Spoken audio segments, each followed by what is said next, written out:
आकाशवाणी रांची से प्रस्तुत है प्रादेशिक समाचार।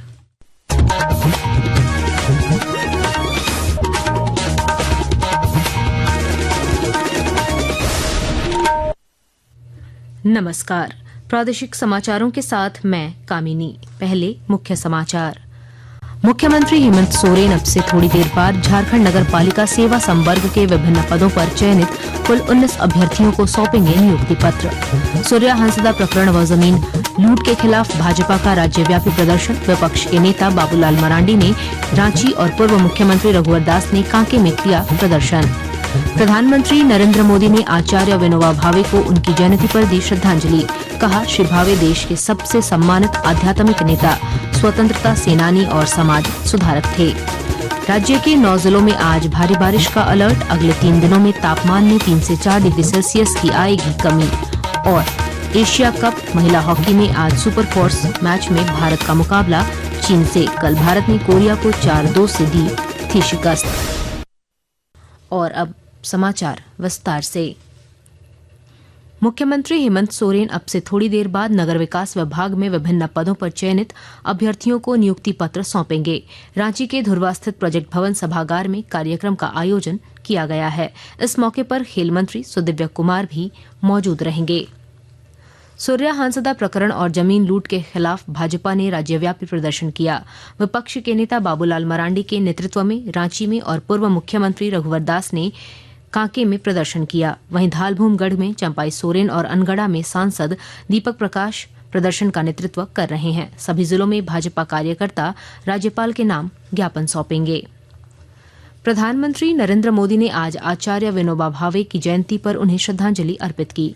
प्रधानमंत्री ने श्री भावे को भारत के आध्यात्मिक, सामाजिक और राजनीतिक परिदृश्य में महान योगदान के लिए याद किया। सोशल मीडिया पोस्ट में उन्होंने कहा कि श्री भावे देश के सबसे सम्मानित आध्यात्मिक नेता, स्वतंत्रता सेनानी और समाज सुधारक थे। उनका जीवन गांधीवादी आदर्शों को लोकप्रिय बनाने और हाशिए पर रह रहे लोगों को सशक्त बनाने के लिए समर्पित रहा। इस वर्ष स्वतंत्रता दिवस पर लाल किले के प्राचीर से प्रधानमंत्री नरेंद्र मोदी ने दीपावली तक वस्तु और सेवा कर जीएसटी में नए सुधारों की घोषणा की थी। जीएसटी परिषद ने 3 सितंबर को आम लोगों को राहत प्रदान करने के लिए दरों को युक्तिसंगत बनाने की मंजूरी दी। आज हम बात करेंगे कि ये सुधार घरेलू इलेक्ट्रॉनिक्स वस्तुओं को और अधिक किफायती बनाकर मध्यम वर्ग की कैसे मदद करते हैं। नए जीएसटी सुधारों के अंतर्गत सरकार ने मध्यम वर्ग को बड़ी राहत दी है। अब घरेलू इलेक्ट्रॉनिक सामान जैसे एयर कंडीशनर, डिशवॉशर और एलसीडी एलईडी टीवी पर जीएसटी दर 28% से घटाकर 18% कर दिया गया है। टैक्स में इस कटौती से ये सामान सस्ते हो जाएंगे, जिससे इनकी मांग बढ़ेगी और घरेलू उत्पादकों को अपना व्यापार बढ़ाने में मदद मिलेगी। इस बीच mobile electronic devices export promotion council के निदेशक देशराज भटाना ने प्रधानमंत्री नरेंद्र मोदी का धन्यवाद करते हुए कहा कि ये जीएसटी सुधार घरेलू मांग को बढ़ाएंगे और आम लोगों की खपत में इजाफा करेंगे। In the electronics sector, the reduction of GST on air conditioners and televisions from 28% to 18% is especially welcome. This has been a long-standing ask of the industry, and we are delighted to see it fulfilled. By making these appliances more affordable, the decision will stimulate domestic demand, expand household consumption, and create the scale required for India's electronics industry to compete globally. GST सुधारों से उपभोक्ताओं के लिए चीजें और सस्ती होंगी और भारत में इलेक्ट्रॉनिक मैन्युफैक्चरिंग सेक्टर को मजबूती मिलेगी। अमन यादव, आकाशवाणी समाचार, दिल्ली। जामताड़ा जिले के विभिन्न विभागों में व्याप्त कमीशनखोरी, कोयला, पत्थर, बालू आदि खनिजों के अवैध कारोबार पर रोक लगाने सहित अन्य मांगों को लेकर भारतीय कम्युनिस्ट पार्टी के कार्यकर्ताओं ने नाला प्रखंड कार्यालय के समक्ष अनिश्चितकालीन धरना प्रदर्शन किया। नाला प्रखंड में 3 वर्ष का मनरेगा योजना का उच्च स्तरीय जांच हो। नाला प्रखंड में बिना काम किए इतना फर्जी इतन हो रहा है, कहीं काम नहीं है और बिना काम किए सारे पैसा निकासी कर रहा है। दूसरा नंबर है नाला प्रखंड के अंतर्गत बालू, पत्थर, कोयला का जो अवैध कारोबार हो रहा है, इस अवैध कारोबार पर अविलंब प्रशासन रोक लगाए।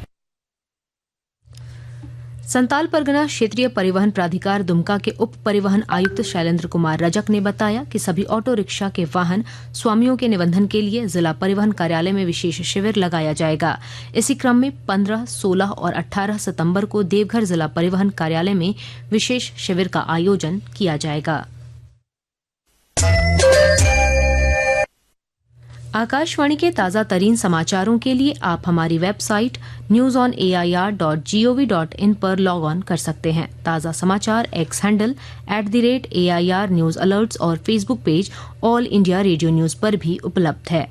आप प्रादेशिक समाचार एकांश के X handle @AIR news _Ranchi और Facebook page Akashvani news Ranchi, Instagram page तथा YouTube channel AIR news Ranchi पर भी हमारे बुलेटिन सुन सकते हैं। प्रादेशिक समाचार आप आकाशवाणी रांची से सुन रहे हैं।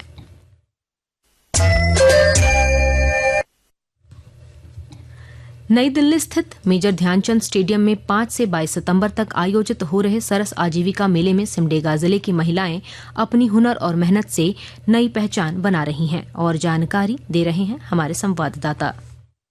नई दिल्ली स्थित मेजर ध्यानचंद स्टेडियम में 5 से 22 सितंबर तक आयोजित हो रहे सरस आजीविका मेले में सिमडेगा जिले की महिलाएं अपनी हुनर और मेहनत से नई पहचान गढ़ रही हैं। झारखंड राज्य ग्रामीण आजीविका मिशन और ब्रांड पलाश के तहत जिले के कोलेबिरा प्रखंड की ब्रिजिट कंडुलना ने यहाँ मड़ुआ से बने स्वादिष्ट और पौष्टिक उत्पाद प्रदर्शित किए हैं, जिससे उन्हें अच्छी आय हो रही है। ब्रिजिट कंडुलना की सफलता यह साबित करती है कि सामूहिकता, आत्मविश्वास, सरकारी योजनाओं के सही उपयोग से जीवन में बड़ा बदलाव आ सकता है। मनोज कुमार सिन्हा, मनु, आकाशवाणी समाचार, सिमडेगा।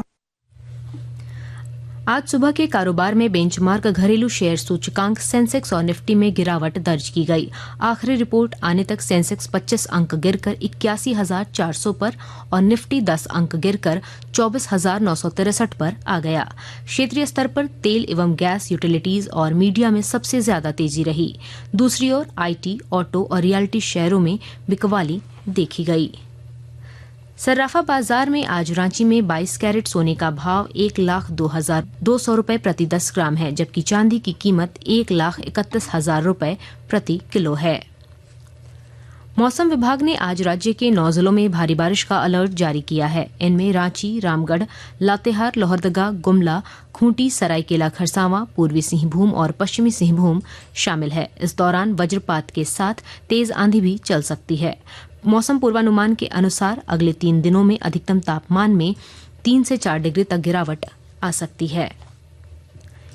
एशिया कप महिला हॉकी सुपर फोर्स में भारतीय महिला हॉकी टीम का मुकाबला आज शाम 7 बजे से चीन से होगा। कल भारतीय महिला हॉकी टीम ने विजयी क्रम जारी रखते हुए सुपर 4 चरण के पहले मैच में कोरिया को 4-2 से हरा दिया है। इस मैच में भारतीय टीम के लिए वैष्णवी विट्ठल फाल्के दूसरे मिनट में, संगीता कुमारी 33वें मिनट में और लाल रेम सियामी 40वें मिनट में और ऋतुजा दादा सोपिसल 59वें मिनट में गोल किए थे।